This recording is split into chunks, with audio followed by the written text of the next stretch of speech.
जय हिंद दोस्तों, आप लोगों का बहुत स्वागत करता हूं अपने YouTube चैनल पर।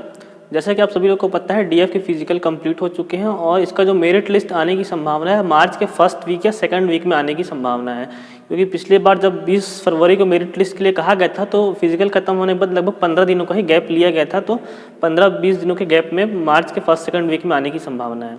इसीलिए मैं सभी जिलों का मेरिट या कहूँ कट ऑफ नहीं बता रहा था और क्या कर रहा था, मैं अगली वीडियो जो SI की भर्ती आने वाली है तो मैं इस प्रकार की वीडियो बना रहा था कि जो SI की भर्ती आने वाली उस पर फोकस कर रहा था, क्योंकि जब इसके लिए माहौल बनेगा तभी क्या अब आई की भर्तियाँ आएंगी।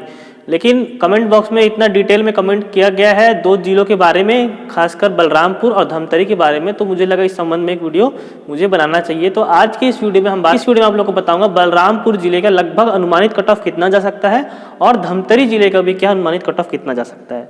तो सबसे पहले इस वीडियो को शुरुआत करते हैं बलरामपुर जिले से और बलरामपुर के जिले में अनुमानित कट ऑफ कितना जा सकता है। तो कहे एक मित्र हमारे, आप देख पाएंगे आप सोहन सिंह करके हैं सर, इन्होंने कमेंट किया था हमारे लास्ट वीडियो में कट ऑफ वाली वीडियो पे, बलरामपुर का कट ऑफ बताइए, और इन्होंने पूरी डिटेल भेजी थी और मैंने आपको पूछा भी था कि आपकी जानकारी कहाँ से मिली। तो इन्होंने कहा था कि मेरे पास PDF एक सरगुजा संभाग का जो फिजिकल से पहले आया था और उस PDF से क्या किया, इन्होंने जानकारी भेजी है। इन्होंने बताया है कि अभ्यर्थी जो कुल अभ्यर्थी 1495 है बलरामपुर जिले में, जिनमें से जो पुरुष हैं जनरल के 135 हैं, महिलाएं 4 हैं, OBC के जो पुरुष 82 हैं, महिलाएं केवल 1 हैं, SC के 14 पुरुष हैं, महिला कोई नहीं SC में, और ST में जो पुरुषों की संख्या है 1169 महिला, और महिला इसमें 90 है। तो मतलब ST के कैंडिडेट यहाँ पे ज़्यादा है बलरामपुर जिले में और वहाँ पे होना भी चाहिए क्योंकि अनुसूचित जनजाति वाला इलाका है। ठीक है, तो बलरामपुर के कट ऑफ की बात करूँ मैं, सबसे पहले बलरामपुर के PDF में देखना पड़ेगा कि बलरामपुर में पोस्ट कितनी थी।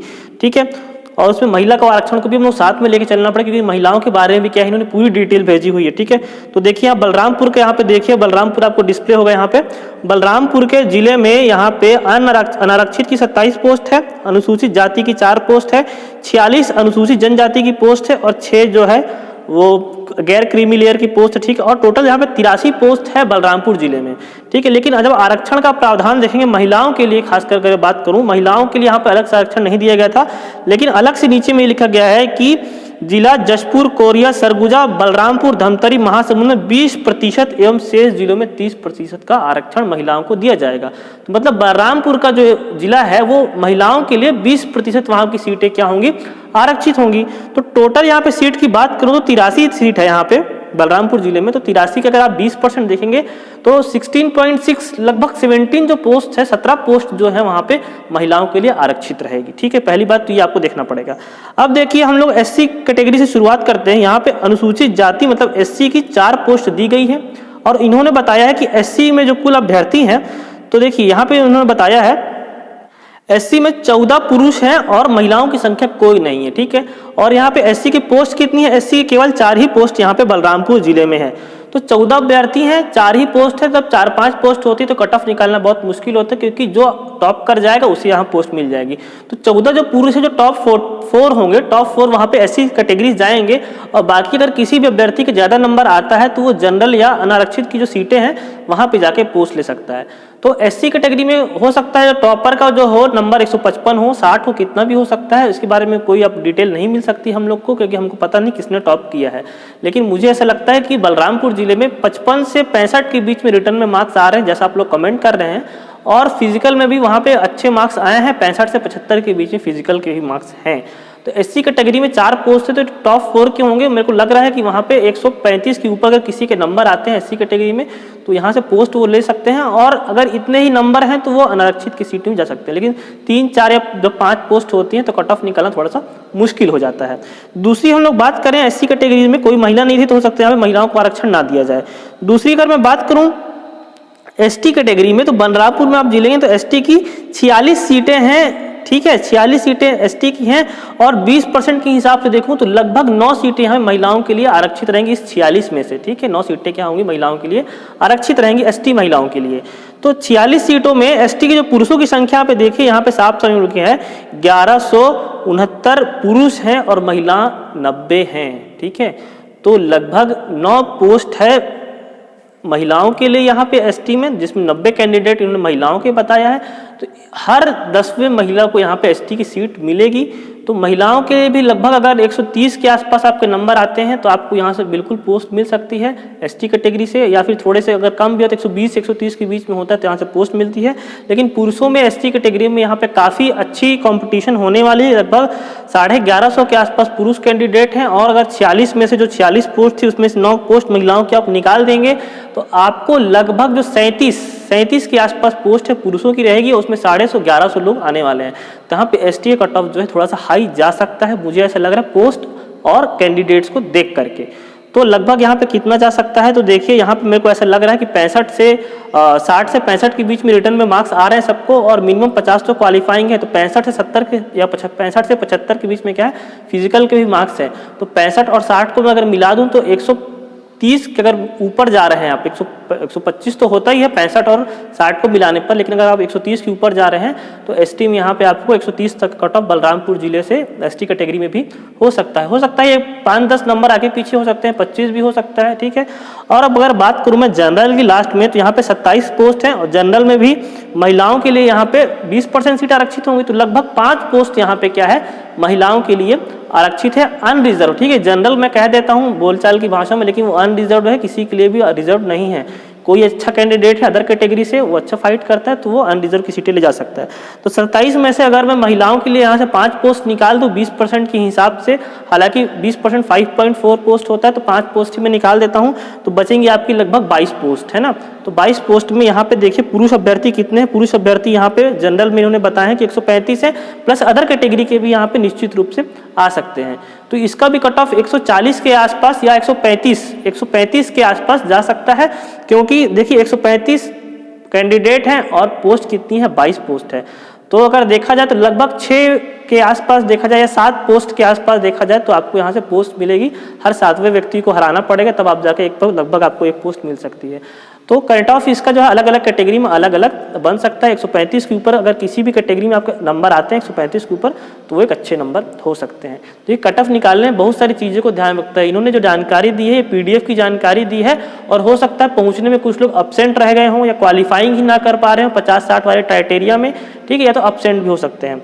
दूसरी बात करूं कि हम महिलाएं के लिए 4 पोस्ट, मतलब महिला जो जनरल की जो महिला है वहाँ पे 4 कैंडिडेट हैं, इन्होंने ऐसा बताया है, और 5 रिजर्व पोस्ट होने वाली हैं। तो महिलाओं के लिए हो सकता है कि आराम से जो 4 कैंडिडेट हों अगर वो क्वालिफाइंग कर जाते हैं तो वहाँ से इजीली वो जॉब ले सकते हैं। अगर अदर जो वर्ग की महिला आकर के यहाँ पे फाइट अच्छा नहीं करती है तो जनरल की या फिर जो अनरिजर्व की जो महिला होंगी उनको 4 पोस्ट आसानी से मिल जाएगी, क्योंकि 5 पोस्ट रिजर्व है और 4 ही कैंडिडेट हैं। तो ये एक बड़ा चीज़ हो सकता है यहाँ पर, ठीक है। तो होप सो, मुझे ऐसा लग रहा है कि आप लोगों को बातें समझ में आ गई होंगी, और ये बहुत ज़्यादा कॉम्प्लिकेटेड होता है निकालना, इसलिए मैं आपको सभी जिलों को नहीं बता रहा हूँ, क्योंकि एक एक महिला, पुरुष, ST, SC, OBC, तो 8 से 10 चीज़ों को ध्यान में रखना पड़ता है कहीं भी किसी भी जिले का कट ऑफ निकालने के लिए। तो होप सो बलरामपुर जिले का इतनी जानकारी काफ़ी होगी। और अगले जिले की बात कर लेते हैं, धमतरी जिले की। धमतरी जिले के लिए भी एक मित्र ने कमेंट किया, यहाँ पे देखिए धमतरी जिले का भी यहाँ पे कमेंट किया, राम खिलावन नेतान जी हैं, इन्होंने कहा धमतरी का बनाओ सर 59 पोस्ट है और 600 ने फिजिकल दिया है, बताइए कट ऑफ लगभग कितना होगा। तो धमतरी जिले को इन्होंने 59 पोस्ट जरूर लिख दिया है, लेकिन आप जब धमतरी जिले को देखेंगे तो धमतरी जिले में यहाँ पे देखिए इन्होंने क्या लिखा है, 59 पोस्ट लिखा है, लेकिन धमतरी में जो 54 पोस्ट है वही GD के लिए है, और 5 पोस्ट क्या है, आरक्षक ट्रेड वालों के लिए। तो ट्रेड वालों का फिजिकल नहीं हुआ है, उनका कट ऑफ अलग बनेगा, ठीक है। तो उसको 5 पोस्ट को हटाइए, आप 59 पोस्ट जरूर लिखे हैं, लेकिन 54 पोस्ट ही है GD वालों के लिए, ठीक है। और आपने बताया कि लगभग 600 लोगों ने फिजिकल दिया है, तो जो 600 लोगों ने फिजिकल दिया है वो GD के लिए ही दिया है, क्योंकि ट्रेड वालों का 5 फिजिकल नहीं हुआ है, ठीक है। तो 54 पोस्ट पे लगभग आपको 600 लोग हैं, तो लगभग हर 11वें आदमी को यहाँ से पोस्ट मिलने वाली है 600 में से, ठीक है। 54 पोस्ट है, तो देखिए अगर यहाँ पे 34 पोस्ट अनारक्षित के लिए है, 2 पोस्ट SC के लिए है, और 12 पोस्ट जो है वो ST के लिए है, और OBC के लिए यहाँ पे जो गैर क्रीमी लेयर है उनके लिए 6 पोस्ट है, ठीक है। मतलब OBC ही है लेकिन वो गैर क्रीमी लेयर के होने चाहिए, है ना। तो इसमें भी देखिए ये भी जो जिला आता है धमतरी जिला, इसमें भी महिलाओं के लिए क्या 20% आरक्षण दिया गया है। यहाँ पे देखिए कोरिया, सरगुजा, बलरामपुर, धमतरी, महासमुंद में 20% आरक्षण दिया गया है महिलाओं के लिए। तो अगर कुल सीट 54 है और इसका 20% में मान लूँ तो लगभग 11 पोस्ट जो है महिलाओं के लिए यहाँ पे आरक्षित रहने वाली है, ठीक है। इस बात को आप समझिए। उसके बाद यहाँ पे जो कैंडिडेट है पूरे 600 हैं, उसमें अलग अलग ST SC या जनरल कितने वो मुझे नहीं पता है, लेकिन यहाँ पे देखिए SC के लिए 2 पोस्ट है, तो SC में कट ऑफ निकालना बहुत मुश्किल है। कितने कैंडिडेट हैं अभी मुझे जानकारी नहीं है, लेकिन जितने भी कैंडिडेट होंगे उसमें जो टॉपर 2 होंगे वही केवल कैटेगरी से पोस्ट ले जाएंगे, जो टॉप के 2 होंगे। बाकी जो अभ्यर्थी होंगे अगर वो जनरल या अनरिजर्व से अच्छा कंपटीशन करते हैं तो वो जनरल की पोस्ट में जाएंगे। दूसरी बात करता हूँ, 12 जो पोस्ट है वो ST के लिए है, तो यहाँ पे कंपटीशन थोड़ा सा अच्छा है, एक पोस्ट के 11-12 लोग हैं। तो अगर ST के यहाँ पे देखा जाए तो मुझे लग रहा है 130 के ऊपर मार्क्स होंगे, वो यहाँ से सीट ले जा सकते हैं। 12 सीट यहाँ पे ST कैटेगरीज के लिए हैं। यहाँ पे महिलाओं को मैं कंक्लूड कर ले रहा हूँ क्योंकि सभी में अलग अलग मैं नहीं बता सकता हूँ, ठीक है। तो अगर 135 से ऊपर नंबर है तो बहुत अच्छे नंबर है, और 130 से 35 के बीच में तो भी यहाँ से ST कैटेगरी में पोस्ट आपको मिल सकती है, क्योंकि ये अच्छे नंबर हैं आप लोग के, ठीक है। और दूसरी बात करें, यहाँ जनरल की 34 पोस्ट है या अनरिजर्व की क्या कहें 34 पोस्ट है, तो अगर आपका 140 के ऊपर जा रहा है, क्योंकि मैं देखा हूँ धमतरी में जिले में 65 से 75 के बीच में लोगों के रिटर्न के अच्छे मार्क्स आए हैं, वहाँ पे रिटर्न काफ़ी लोगों ने अच्छे मार्क्स क्रिएट किए हैं, और 65 से 75 के बीच में क्या हो रहा है वहाँ पे फिजिकल आ रहा है। तो जनरल कैटेगरी का जो है वो थोड़ा सा हाई होने वाला, मेरे को लग रहा है 140 के ऊपर ही कट ऑफ जा सकता है धमतरी जिले से, ठीक, 40 के ऊपर ही जाएगा। अगर 140 के नीचे आता है तो ये काफ़ी अच्छी बात है आप लोग के लिए। 5-10 नंबर जो मैं कट ऑफ बता रहा हूँ बिल्कुल एग्जैक्ट नहीं हो सकता है, 5-10 नंबर आगे पीछे चीज़ें क्या है होती रहती हैं। तो होप्स आप लोग समझ गए होंगे। बलरामपुर जिले को मैं डिटेल में बताया, धमतरी जिले का भी मैंने बता दिया है, और जो इसके अलावा जी बाकी जिले हैं जिसमें लगभग इतनी ही पोस्ट हैं, 1-2 पोस्ट होती है, यहाँ पे कट ऑफ निकालना बहुत मुश्किल होता है, कम से कम 10 से अधिक पोस्ट होती हैं, तो हम लोग कट ऑफ के बारे में बात कर सकते हैं किसी भी कैटेगरी के लिए। दूसरी बात एक चीज़ और बता दूँ, अभी हाल ही में एक शाहिबा जतवार करके हैं, उन्होंने कमेंट किया है कि all district cut off general का 153, OBC का 150, SC का 147 और ST का 145, और इन्होंने ये भी बता रहा है कि PHQ से इन्फॉर्मेशन मिली है।